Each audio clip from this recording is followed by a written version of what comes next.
Hello friends, હું છું Nitaben cooking ચેનલથી. મારી ચેનલમાં ફ્રેન્ડ્સ તમારું ખૂબ ખૂબ સ્વાગત છે. આજે હું તમારી સાથે શેર કરવાની છું રવાનો મજેદાર નવો નાસ્તો. આ રેસીપી એટલી બધી સરસ બને છે કે બાળકોને તો આ નાસ્તા માટે બનાવીને આપી શકો અને લંચ બોક્સમાં પણ આપી શકો છો. જો તમે એકવાર લંચ બોક્સમાં આ રેસીપી બનાવીને આપશો ને તો બીજે દિવસે પણ એ જ માગશે. તો ફ્રેન્ડ્સ, રેસીપી બનાવતા પહેલાં તમને આ રેસીપી ગમે તો લાઈક અને શેર કરજો. અને તમે મારી ચેનલને પહેલી જ વખત જોતા હો અને હજી સુધી સબસ્ક્રાઈબ ના કરી હોય તો સબસ્ક્રાઈબ કરજો અને બાજુમાં રહેલ બેલ આઇકનને પ્રેસ કરજો, જેથી મારી નવી નવી રેસીપીના નોટિફિકેશન તમને મળતા રહે. તો ચાલો બનાવીએ. એક વાટકો આપણે રવો લીધો છે. તમે કોઈ પણ વાટકો સેટ કરી લેશો. વાટકો કે વાટકી તમારે જેટલું બનાવવું હોય એટલું એ એક વાટકાનો માપથી આપણે સેટ કરેલું છે. તો એક વાટકો રવો લીધો છે તો સામે અડધો વાટકો આપણે દહીં લેવાનું છે. દહીં ખાટું પણ નહીં અને સાવ મોરું પણ નહીં, મીડિયમ એવું દહીં લેવાનું છે. તો જો આ અડધો વાટકો આમાં દહીં એડ કરું છું અને આપણે એને સારી રીતે મિક્સ કરી દેવાનું છે. જુઓ, હવે આમાં આપણે અડધી ચમચી નિમક એડ કરવાનું છે. તમે સિંધાલું નિમક ખાતા હો તો સિંધાલું, નહીં તો રેગ્યુલર નિમક ખાતા હોય તો એ નિમક આપણે એડ કરશું અને થોડું થોડું પાણી એડ કરી અને આપણે મિક્સ કરવાનું છે. જો આપણે આટલું આમ કન્સિસ્ટન્સમાં રાખવાનું છે અને આને આપણે 2 મિનિટ સુધી આવી રીતે આમ હલાવવાનું છે. 2 મિનિટ થઈ ગઈ છે તો હવે આપણે ઢાંકણ ઢાંકીને આને 10થી 15 મિનિટ આપણે રેસ્ટ આપવાનો છે. જુઓ, 10 મિનિટ થઈ ગઈ છે અને રવો આપણો બધો જ ફૂલી ગયો છે. તો આપણે થોડુંક આમાં પાણી એડ કરી અને આને હલાવી લઈએ.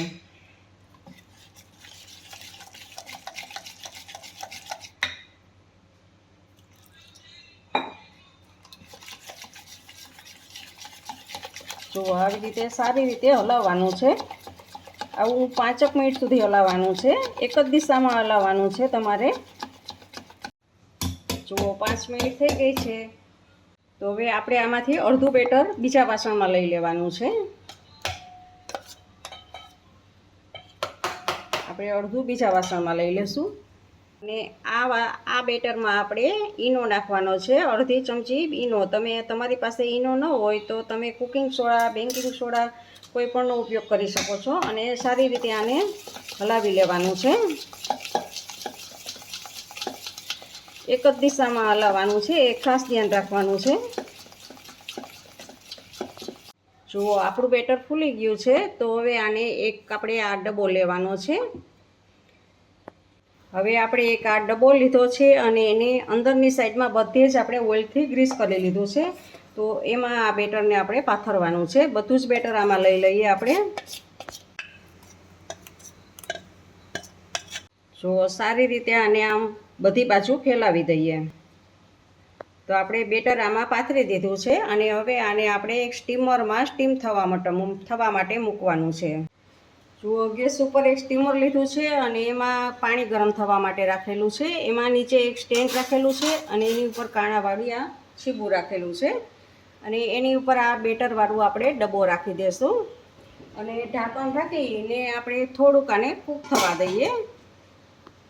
જુઓ, હવે આપણે આ બીજું બેટર છે એમાં પણ આપણે ઈનો નાખીએ. અડધી ચમચી જેટલો ઈનો નાખીએ અને સારી રીતે બધું જ મિક્સ કરીએ. હલાવી લઈએ એકદમ. હવે એમાં આપણે 1 ચમચી ગ્રીન ચટણી નાખવાની છે. આમ 1 મરચું છે, લીલા ધાણા છે અને 4-5 પાન ફુદીનાના છે. એની જો તમે બાળકો માટે બનાવતા હો તો મરચું નહીં નાખવાનું અને કોથમીર પુદીનાની આપણે ગ્રીન ચટણી કરવાની છે અને એને આમાં મિક્સ કરી દેવાની છે અને પાછું સારી રીતે બધું ચલાવી લેવાનું છે. જુઓ, આપણું આ સારી રીતે મિક્સ થઈ ગયું છે.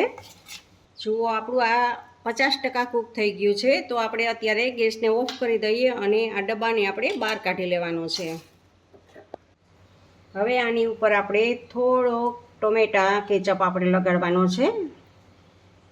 થોડો જ લગાડવાનો છે, વધારે લગાડવાનો નથી.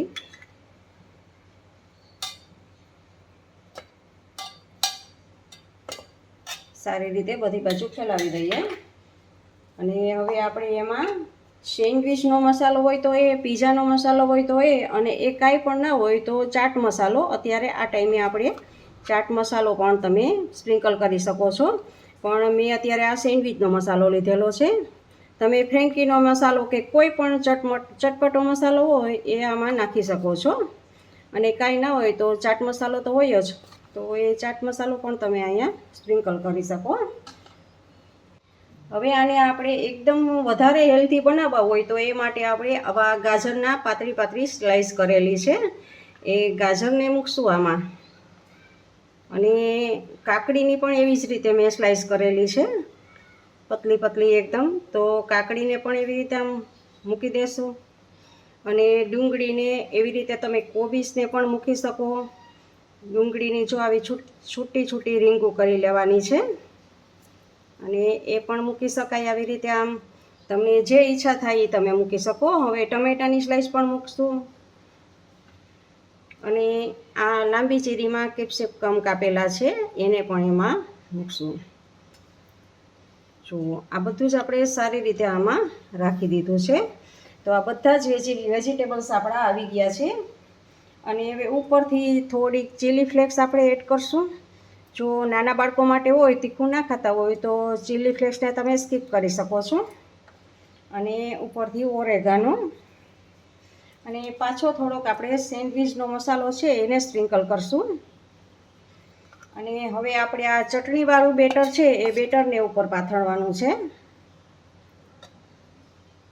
જો આવી રીતે આપણે ઉપરથી બધા જ વેજીટેબલ ઉપર ચટણીવાળી આપણે જે બેટર હતું એ બેટરને પાથરી દેવાનું છે. અને હવે આપણું આ બેટર પથરાઈ ગયું છે, તો આને હવે આપણે સ્ટીમરમાં સ્ટીમ કરવા મૂકવાનું છે. અને આને આપણે 15 થી 20 મિનિટ માટે કૂક થવા દઈએ. હવે આપણે 20 મિનિટ થઈ ગઈ છે અને ગેસ પણ બંધ કરી દીધો છે, અને આપણે જોઈ લઈએ. તો જુઓ આપણું બેટર એકદમ ફૂલી ગયું છે, પણ તો પણ આપણે ચપ્પુની મદદથી ચેક કરી લઈએ આપણે. જુઓ આપણું આ એકદમ કૂક થઈ ગયેલું છે. તો હવે આપણે એને બહાર લઈ લઈએ. હવે આપણે આને 2 થી 3 મિનિટ માટે ઠંડુ થવા દઈએ. 2 થી 3 મિનિટ થઈ ગઈ છે. તો ફ્રેન્ડ્સ, હવે આપણે આને અનમોલ્ડ કરવાનું છે. તો બધી બાજુ આવી રીતે આમ આપણે ચપ્પુના મદદથી અલગ કરી લેવાનું છે. ચપ્પુ ફેરવી લેવાનું છે. અને હવે એક થાળી આમ રાખી અને આને ઊંધું કરી દેવાનું છે, અને ઉપરથી આમ થપથપાવવાનું છે. તો ફ્રેન્ડ્સ, જો આવી રીતે આમ અનમોલ્ડ કરવાનું છે. તો આપણું આ અનમોલ્ડ થઈ ગયું છે. તો હવે ગાર્નિશિંગ કરશું એની ઉપર. આપણે કાશ્મીરી મરચું છે, કાશ્મીરી મરચુંથી આપણે ઉપર ગાર્નિશિંગ કરશું. અને સેન્ડવિચનો મસાલો થોડોક આપણે સ્પ્રિંકલ કરશું. એ ચાટ મસાલો પણ થોડોક સ્પ્રિંકલ કરશું. અને ઉપરથી આપણે લીલા ધાણા.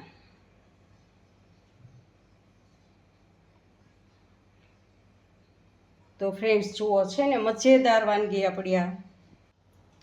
તો ફ્રેન્ડ્સ, હવે આપણે આ પીઝા કટરની મદદથી આને આપણે કટ કરશું.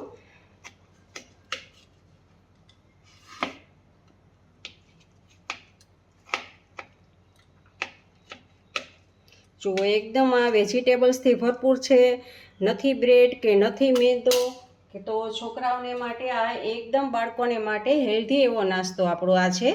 તો ટિફિનમાં પણ તમે આપી શકો એમ છો.